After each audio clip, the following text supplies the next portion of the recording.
Hey, this is a quick video showing a solution to one of the check air suspension problems.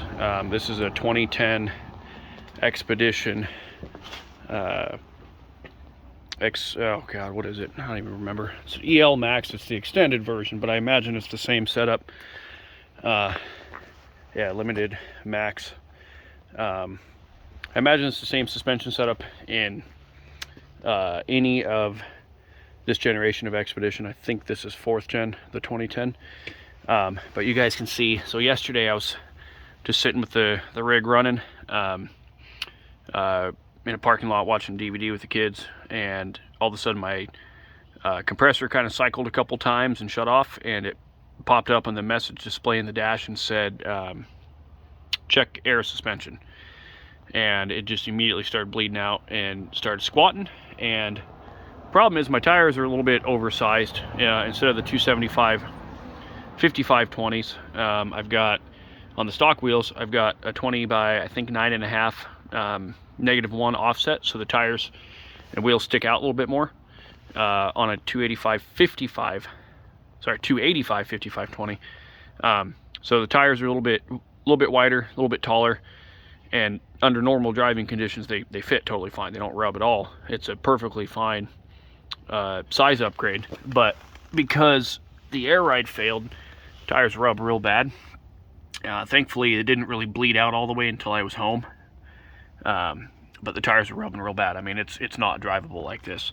So I had it's my family rig. I had no choice but to figure this out real quick. So I plugged my Snap-on scanner in, and I had a P1726 code.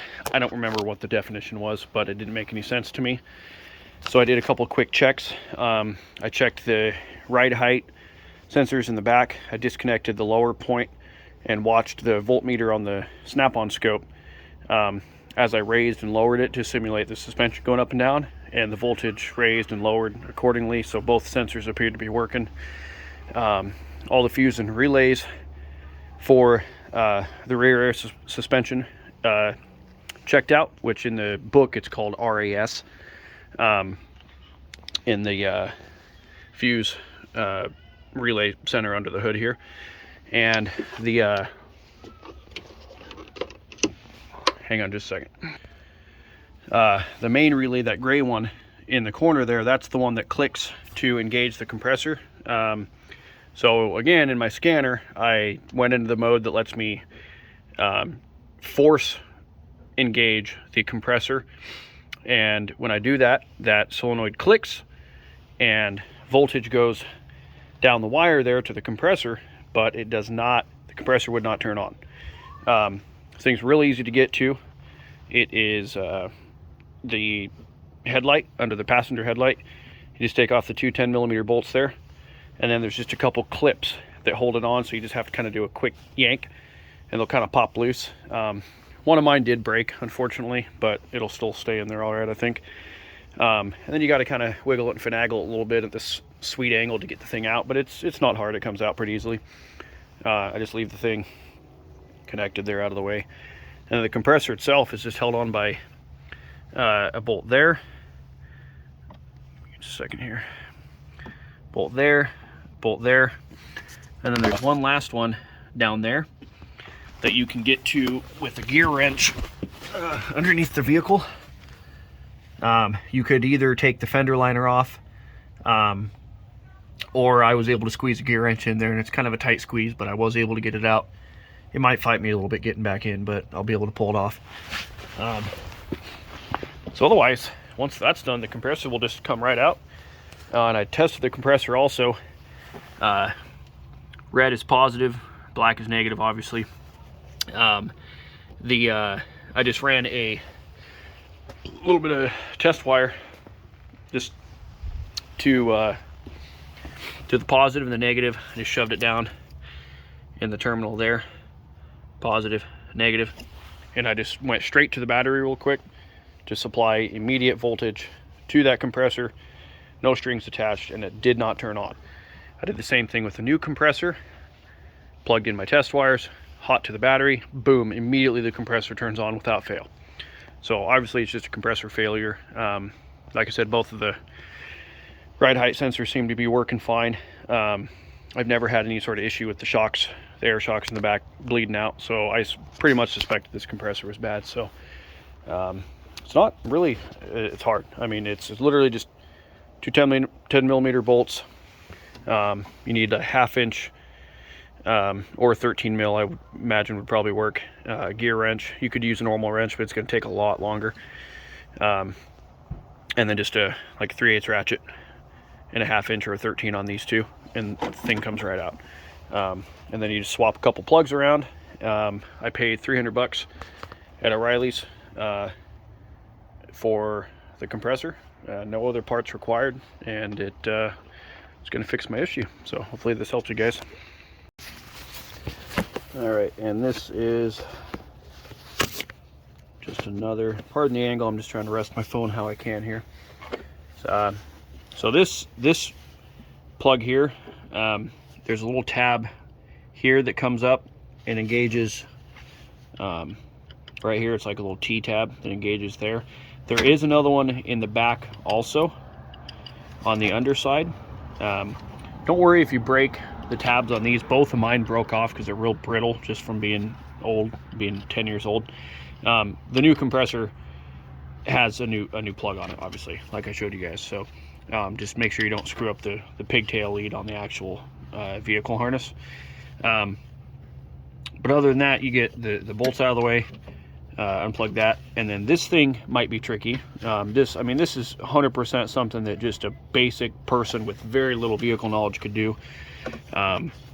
So this hose, it's kind of like a macro line, almost in a paintball gun. This little orange fitting here kind of locks the this hose on. What you want to do is, you can see how you can push it in and out just about a 1/16 of an inch. Push the hose in towards the compressor and use like a flat blade to then hold that orange or red kind of lock down, and then the hose will come right out.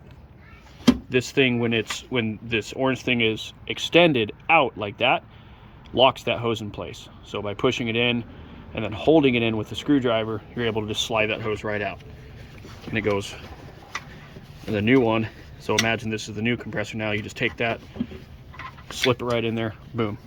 Locked in, won't come out. Push it in some, hold some resistance on that, comes right out. Piece of cake. And the compressor will come right out, and that's it. So again, that's where your 3 bolts are going to mount. One right there, one right there, and then the other one is kind of a funky one. I don't really understand how that one actually holds it in place. Honest to God, I might not even put that one back in. It ain't going to go anywhere with those two. I'm going to put those two in and see how sturdy it is, and if it's rock solid, I ain't even going to bother with that one. Yeah. All right, so I'm about to get it plugged in and mount it up there. It does have some wiggle too. You can see the bracket doesn't move. The compressor is mounted to the bracket, and there's some rubber grommets that kind of allow movement. I think they're more for just kind of shock absorption, but it's on there. It's plugged in. Put some dielectric grease in there. So something's different about the old compressor. It has this little vacuum hose that clips on there. This little thing here that just came in that way, and I just kind of tucked it up out of the way because the new one doesn't have that. The new one deletes that for whatever reason. It's the aftermarket one, and it just gives you this length of vacuum line and this weird little piece here. I just kind of zip tied it out of the way. Best I can tell, it's just some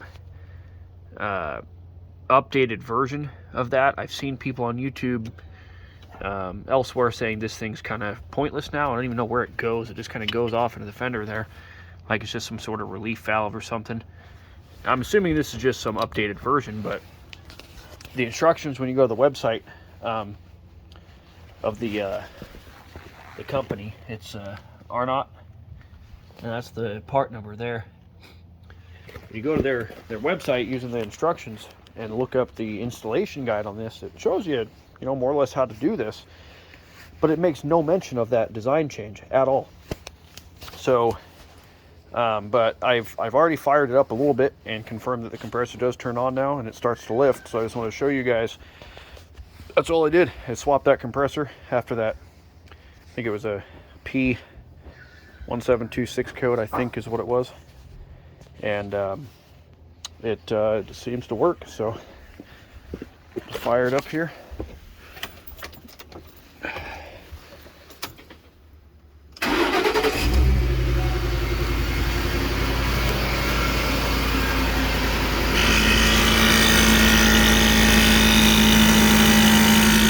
Hear that little compressor running right away. The other one wasn't doing that, and you can already see it raising up.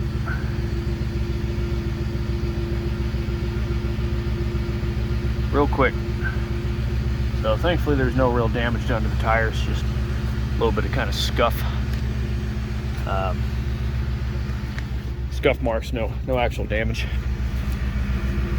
This side's raising up too. Still going. And it is just air right in the front of these, at least as far as I know. The rear. The front's just regular coil spring strut style. So it appears to be fixed. So hopefully this will help some of you guys. Yeah.